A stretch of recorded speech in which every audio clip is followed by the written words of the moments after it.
ಕೇಳ, ನೀವು ಯಾರು ಕೂಡ ಹತ್ರಕ್ಕೆ ಬರಬೇಡ್ರಿ, ದೂರದಲ್ಲಿ ನಿಂತುಕೊಂಡು. 17ನೇ ಅಧ್ಯಾಯ 11ನೇ. ಆತನು ಯೆರೂಸಲೇಮಿಗೆ ಪ್ರಯಾಣ ಮಾಡುವಾಗ ಸಮಾರ್ಯ ಗಲಿಲಾಯ ಸೀಮೆಗಳ ನಡುವೆ ಹಾದು ಹೋದನು. ಒಂದು ಹಳ್ಳಿಗೆ ಬಂದಾಗ 10 ಮಂದಿ ಕುಷ್ಠ ರೋಗಿಗಳು ಆತನ ಎದುರಿಗೆ ಬಂದು ದೂರದಲ್ಲಿ, ಎಲ್ಲಿ ನಿಂತಿದ್ದಾರೆ ಇವರು? ದೂರದಲ್ಲಿ. ಯಾಕಂದ್ರೆ ಶಿಷ್ಯರು ಇದ್ದಾರೆ, ಶಿಷ್ಯರು ಏನ್ ಮಾಡ್ತಾ ಇದ್ದಾರೆ? ಪ್ರೊಟೆಕ್ಷನ್ ಕೊಡ್ತಾ ಇದ್ದಾರೆ. ಯೇಸು ಸ್ವಾಮಿ ಹಲ್ಲೆಲೂಯಾ, ನೀವು ನಮ್ಮ ಹತ್ರಕ್ಕೆ ಬಂದ್ರೆ ನಮಗೂ ಕೂಡ ಏನ್ ಬರುತ್ತೆ? ಕುಷ್ಠರೋಗ ಬರುತ್ತೆ ಅಂತೇಳಿ. ಆದ್ರೆ ಕೂಗಿದಾಗ ಏಸಪ್ಪ ಒಂದೇ ಮಾತು ಹೇಳಿದ್ರು, ಏನಂತೇಳಿ? ಯಾಜಕರು ಮೋಶೆ ನೇಮಿಸಿದ ಕಾಣಿಕೆಯನ್ನು ಕೂಡ ಯಾಜಕರ ಬಳಿಗೆ ಹೋಗು, ದೇವಾಲಯಕ್ಕೆ ನೀನು ಹೋಗು ಎಂಬುದಾಗಿ ಆತನ ಮಾತನ್ನು ಕೇಳಿದಾಗ ಅವ್ರು ಅಂದುಕೊಳ್ತಾ ಇದ್ದಾರೆ, ಸ್ವಾಮಿ ನಾವು ಎಷ್ಟೋ ಸಾರಿ ದೇವಾಲಯಕ್ಕೆ ಹೋಗಿದ್ದೇವೆ, ಯಾಜಕರ ಬಳಿಗೆ ಹೋಗಿದ್ದೇವೆ, ಕಾಣಿಕೆಯನ್ನು ಕೊಟ್ಟಿದ್ದೇವೆ, ಆದ್ರೂ ಕೂಡ ನಮಗೆ ಸ್ವಸ್ಥತೆ ಆಗ್ತಾ ಇಲ್ಲ. Hallelujah, praise Lord. ದೇವಾಲಯ ಯಾವಾಗ ಅದು ದೇವಾಲಯ ಆಗುತ್ತೆ?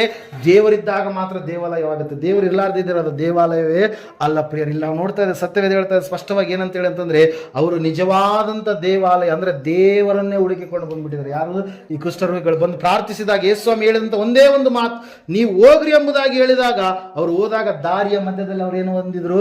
ಸ್ವಸ್ಥತೆಯನ್ನು ಹೊಂದಿದ್ರು. ಅದಕ್ಕಾಗಿ ಪ್ರಿಯರೇ, ಯೇಸು ಸ್ವಾಮಿ ಬಳಿಗೆ ನೀನು ಪ್ರಾರ್ಥಿಸುವಂತದ್ದಾದ್ರೆ ಆತನು ಹೇಳಿದಾನೆ, ನನ್ನ ನಾಮದಲ್ಲಿ ನೀವು ಏನಾದ್ರೂ ಬೇಡಿಕೊಂಡು ಅದನ್ನು ನಾನು ನೆರವೇರಿಸ್ತೀನಿ. ಹಲ್ಲೆಲೂಯಾ.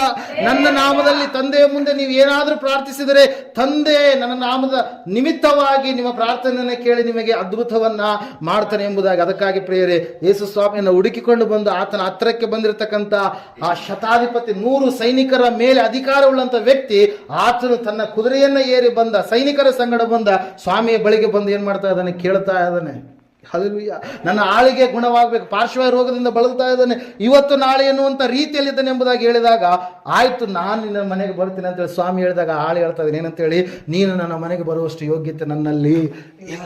ಹಲ್ಲೆಲೂಯಾ. ಆ ವ್ಯಕ್ತಿ ಪ್ರಾರ್ಥಿಸ್ತಾ ಇದ್ದಾನೆ. ಸ್ವಾಮಿ ಆ ವ್ಯಕ್ತಿಯಲ್ಲಿರ್ತಕ್ಕಂಥ ನಂಬಿಕೆಯನ್ನು ನೋಡಿ ಒಂದೇ ಮಾತು ಹೇಳಿದ್ರು, ಏನಂತೇಳಿ?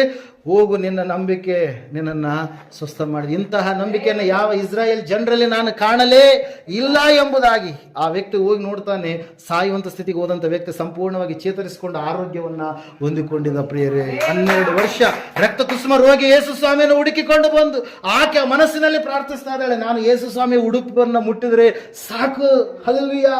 ಆಕೆ ಪ್ರಾರ್ಥನೆ ಮಾಡಿ ಆತನ ಒಂದು ಅಂಗಿಯ ಕೊನೆಯ ಅಂಚನ್ನು ಮುಟ್ಟಿದಾಗ ದೇವರ ವಾಕ್ಯದಲ್ಲಿ ನಾವು ನೋಡ್ತಾ ಇದ್ದೇವೆ, ಆತನಿಂದ ಶಕ್ತಿ ಹೊರಟು ಬಂದು ಆಕೆಗೆ ಸ್ವಸ್ಥತೆ ಉಂಟಾಯಿತು ಎಂಬುದಾಗಿ ಪ್ರೇರ. ಅದಕ್ಕಾಗಿ ನಾವು ಭಯ ಪಡಬಾರದು. ಇವರೆಲ್ಲರ ಜೀವಿತಗಳನ್ನು ನಾವು ನೋಡ್ತಾ ಇದ್ದೇವೆ, ಅವರು ಭಯದಲ್ಲಿದ್ದಾರೆ. ಕುಷ್ಠರೋಗಿಗಳು ಭಯದಲ್ಲಿದ್ದಾರೆ. ಹಲ್ಲೆಲೂಯಾ.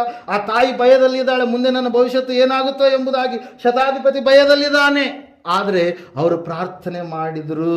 ಯಾರ ಬಳಿಗೆ ಬಂದ್ರು? ಅವರು ಯೇಸುವಿನ ಹತ್ರಕ್ಕೆ ಬಂದ್ರು. ಅಲ್ಲಿ ನಾವು ನೋಡ್ತಾ ಇದ್ದೇವೆ, ಸತ್ಯವೇದ ಹೇಳ್ತಾ ಇದೆ, ಅವರು ಪ್ರಾರ್ಥನೆ ಮಾಡಿದ ಕಾರಣಕ್ಕಾಗಿ ದೇವರು ಏನ್ ಮಾಡಿದ? ಅವರ ಜೀವಿತದಲ್ಲಿ ಸಂಪೂರ್ಣವಾಗಿ ಅದ್ಭುತವನ್ನ ಮಾಡಿದ ಪ್ರಿಯರೇ. ಹಲ್ಲೆಲೂಯಾ. 6ನೇ ಅಂಶ, ಕೊನೆಯದಾಗಿ ಹೇಳ್ತೀನಿ. 6ನೇ ಅಂಶ, ಮೊದಲನೇದಾಗಿ ಏನು? ಈತನು ಎಂತ